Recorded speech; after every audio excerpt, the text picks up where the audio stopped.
Welcome to Last School, and in today's tutorial we're going to talk about the else if. So what's else if? Else if is basically making another checking if to see if the if statement is not true. If it's not true, then it's going to run the else if statement. So let's test this out. Let's write our PHP syntax. Let's create some variables. So we're gonna have num equals 1,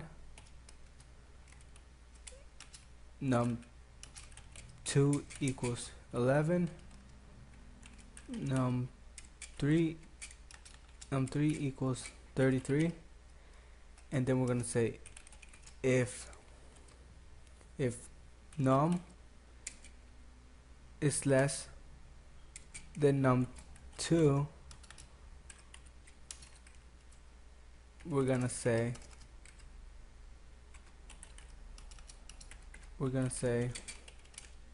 true. We're gonna say true, and then we're gonna say else if.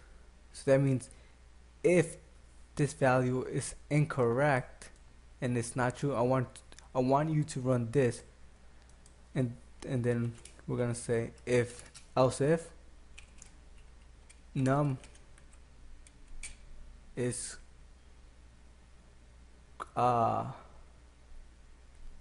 less than num3, which it says, I want you to run this piece of code. We're just gonna make it say true, and then we're gonna say else, which you guys know what this is. This is the false. We're just gonna say echo false. Alright, so let's break this down.